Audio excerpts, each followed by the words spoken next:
نبی علیہ السلام نے فرمایا کیونکہ آج کی رات رزق کے فیصلے ہوتے ہیں تو میرا دل چاہتا ہے کہ جب میرے رزق کے فیصلے ہو رہے ہوں تو میں روزہ رکھوں۔ آج کی رات بجٹ کی رات ہے، بجٹ آج رات بننا شروع ہو جائے گا۔ اس بجٹ میں کیا کیا چیز ہوگی، آئندہ سال کن لوگوں نے زندہ رہنا ہے اور کن لوگوں نے کی موت آنی ہے، تو مردوں کی فہرست بنے گی آج کی رات میں۔ آنے والے سال میں کن لوگوں کی موت واقع ہوگی ان کی آج کی رات میں فہرست بنے گی۔ پھر آنے والے سال میں کن کی شادیاں ہوں گی ان کی بھی فہرست بنے گی، کن کے ہاں بیٹے پیدا ہوں گے، اولاد پیدا ہوگی، اس کی بھی فہرست بنے گی۔ یہ بجٹ ہے، کس کو صحت ملے گی، کس کو بیماری آئے گی، یہ آج کی رات میں فیصلے ہوں گے۔ اور یہ رزق کی لسٹیں بنتی رہیں گی حتیٰ کہ رمضان شریف آ جائے گا۔ پھر 27 رمضان کی رات میں اللہ تعالیٰ ان رشتوں کو فائنل کر کے فرشتوں کو عمل کے لیے پہنچا دیں گے۔ درمیان میں وقفہ اللہ نے اس لیے رکھا کہ میرے بندے اگر اس دوران تو اللہ سے مانگے گا، عبادت کرے گا، دعائیں کرے گا تو ہم تیرے رزق میں تبدیلی بھی کر دیں گے، ہم تیرے لیے اچھے رشتے کا انتظام کر دیں گے، تجھے ہم بیٹا عطا کریں گے، تجھے ہم عزتیں عطا کریں گے، تجھے ہم صحت عطا کریں گے۔ تو یہ بجٹ آج کی رات سے بننا شروع ہوگا اور فائنل کب ہوگا؟ 27 رمضان کی رات کو فائنل ہوگا اور فرشتوں کو عمل کے لیے پہنچا دیا جائے گا۔ نبی علیہ السلام نے فرمایا کیونکہ آج کی رات رزق کے فیصلے ہوتے ہیں تو میرا دل چاہتا ہے کہ جب میرے رزق کے فیصلے ہو رہے ہوں تو میں روزہ رکھوں، لہذا کل کا دن روزہ رکھنا سنت ہے۔ کل کا دن کیا کرنا سنت ہے؟ روزہ رکھنا سنت ہے۔ اور آج کی رات میں صلاۃ التسبیح بھی پڑھے اور اگر وقت ملے تو قبرستان جا کر اپنی موت کو بھی یاد کریں اور اللہ سے دعائیں مانگیں کہ اللہ تعالیٰ میں رزق کی پریشانی سے محفوظ فرمائے، ہمارے گناہوں کو معاف فرمائے اور اللہ ہمیں اپنے مقبول بندوں میں شامل فرمائے۔ جو بندہ تہجد کے وقت میں یا فرض نمازوں کے بعد اللہ تعالیٰ سے عاجزی اور زاری کے ساتھ دعا مانگے، اللہ تعالیٰ اس کو رزق کی پریشانیوں سے محفوظ فرما لیتے۔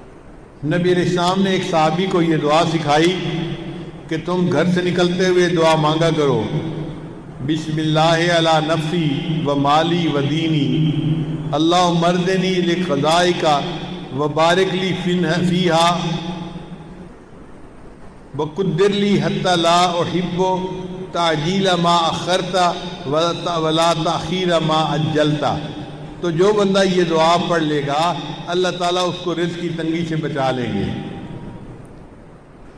تو آج کی رات کا مضمون تو ختم ہو گیا، اب تھوڑی بات اور بھی سن لیجئے کہ کچھ اسباب ہوتے ہیں تنگ دستی کے، عموماً ہمارے اندر وہ عادتیں ہوتی ہیں اور ہم کہتے ہیں جی کہ تنگ دستی بہت ہے۔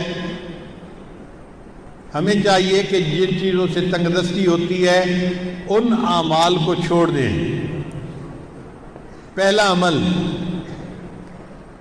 کھڑے ہو کر جوتے پہن کر ننگے سر کھانا کھانا۔ آج کل شادیوں میں، دعوتوں میں ایک عام سی بات ہے، جوتے پہنے ہوتے ہیں، ننگے سر ہوتے ہیں اور کھڑے ہو کے کھانا کھاتے ہیں۔ اس سے اللہ تعالیٰ رزق میں تنگی فرما دیتے ہیں۔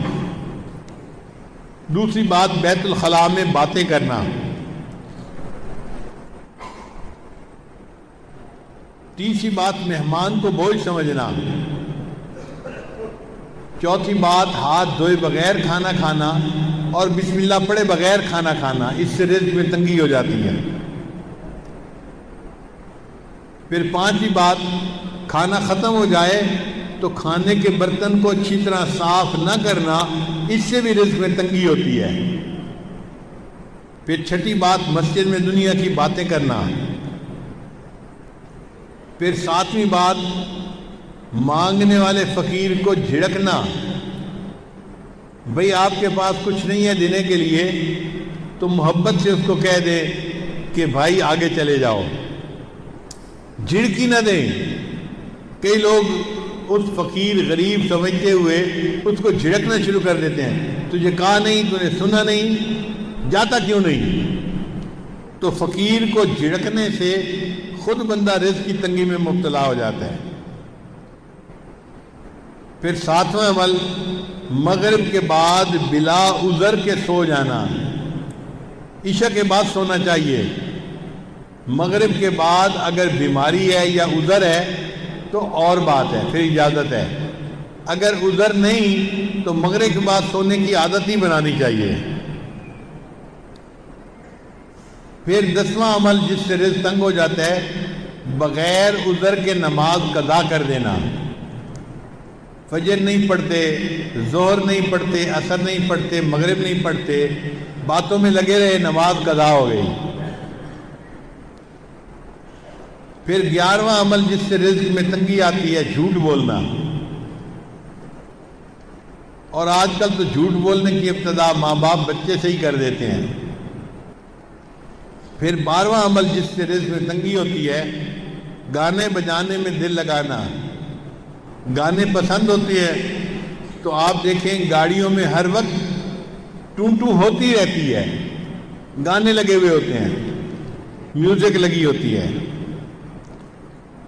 پھر 13واں عمل جس سے رزق میں تنگی آتی ہے، اولاد کو برا بھلا کہنا۔ کچھ جاہل ماں باپ کو اولاد کو گالیاں دینے میں مزہ آتا ہے، ماں ہے تو گالیاں دیتی ہے، باپ ہے تو گالیاں دیتا ہے۔ اولاد کو گالیاں دینے سے اللہ تعالیٰ بندے کو رزق کی تنگی میں مبتلا کر دیتے ہیں۔ اس لیے غصے میں بھی اولاد کو دعا دینی چاہیے۔ چنانچہ ایک صاحب اپنا واقعہ سنانے لگے کہ میں بہت شرارتی تھا اور گھر والوں کو میں نے تنگ کیا ہوا تھا۔ ایک دن کیا ہوا کہ گھر میں مہمان آئے ہوئے تھے تو میری والدہ نے دال بنائی مہمانوں کے لیے، اور میں نے ایک مٹھی ریت کی بھری اور آ کر ہنڈیا میں ڈال دی۔ اب جب مہمان کھانا کھانے لگے تو دال کے اندر ریت تھی، تو کھانا تو نہیں کھایا جاتا نا، تو مہمانوں کو بھی پریشانی ہوئی اور گھر والوں کو بھی پریشانی ہوئی۔ اب جب گھر والوں کو پریشانی ہوئی تو میرے والد تو غصے میں کہ جس نے یہ کیا ہے میں اس کی پٹائی کرتا ہوں۔ کہنے لگے کہ میری والدہ کو پتہ چلا تو میری والدہ نے پتہ کیا کہ یہ کام کیا کس نے ہے، تو ماں کو بچوں کا پتہ ہوتا ہے، اس نے کہا کہ فلاں نے کیا ہوگا۔ مجھے پکڑ کے لایا گیا اور مجھے پوچھا گیا کہ کیا تم نے یہ حرکت کی، سالن کے اندر تم نے ریت ڈالی؟ تو امی کے سامنے میں نے اقرار کر لیا، ہاں امی یہ شرارت میں نے کی تھی۔ کہنے لگے کہ یہ شرارت کا جب میں نے اقرار کیا تو غصے میں میری ماں نے مجھے کہا، اچھا تو نے مہمانوں کو تکلیف پہنچائی اور سالن کے اندر تو نے ریت ڈالی، اللہ تعالیٰ تجھے حرم کا امام بنا دے۔ تو وہ کہتے ہیں کہ اللہ نے میری ماں کی دعا کو قبول کر لیا اور آج اللہ نے مجھے دونوں حرم کا امام بنا دیا۔ یہ واقعہ کس کا تھا؟ قاری سدیس کا تھا جو حرم کے امام ہیں۔ انہوں نے اپنی زندگی کا واقعہ سنایا کہ میں نے یہ حرکت کی تھی، میری والدہ نے مجھے بد دعا دینے کی بجائے دعا دی تھی، بیٹا اللہ تجھے حرم کا امام بنا دے، اور آج میری ماں کی دعا قبول ہوئی اور اللہ نے مجھے حرم کا امام بنا دیا۔ پھر 14واں عمل، قرآن پاک کو بے وضو ہاتھ لگانا۔ بعض لوگ قرآن مجید کی بے حرمتی کرتے ہیں، وضو کے ساتھ ہاتھ لگانا چاہیے، وہ بے وضو بھی ہاتھ لگا لیتے ہیں۔ تو بے وضو ہاتھ لگانے سے اللہ تعالیٰ رزق میں تنگی پیدا فرما دیتے ہیں۔ 15واں عمل، غیر محرم کو بے دھڑک دیکھنا۔ بعض نوجوان سمجھتے ہیں کہ ہوتا تو کچھ نہیں تو غیر محرم کو دیکھو مزے اڑاؤ، تو غیر محرم کو دیکھنے سے اللہ تعالیٰ بندے کو رزق کی تنگی میں مبتلا فرما دیتے ہیں۔ اور 16واں عمل جس سے کہ اللہ تعالیٰ رزق کو تنگ کر دیتے ہیں، اپنے اہل خانہ کے ساتھ ہر وقت لڑتے رہنا، یہ گناہ آج کے دور میں عام ہو گیا ہے۔ جس گھر میں دیکھو خاوند بیوی پہ برس رہا ہے اور بیوی بھی چپ نہیں کرتی، آگے سے کوئی نہ کوئی جواب دیتی رہتی ہے، اس نوک جھونک کے بدلے اللہ تعالیٰ رزق کی تنگی میں مبتلا کر دیتے ہیں۔ اللہ تعالیٰ آج کی رات میں ہمیں سب گناہوں سے سچی توبہ کرنے کی توفیق عطا فرمائے، اور رزق کی تنگی سے اللہ ہمیں محفوظ فرمائے، اور غیر کی محتاجی سے اللہ ہمیں محفوظ فرمائے، اور دنیا میں اللہ عزتوں کی زندگی نصیب فرمائے، اور قیامت کے دن بھی اللہ تعالیٰ عزتوں کے ساتھ اپنے رب کے سامنے کھڑا ہونے کی توفیق عطا فرمائے۔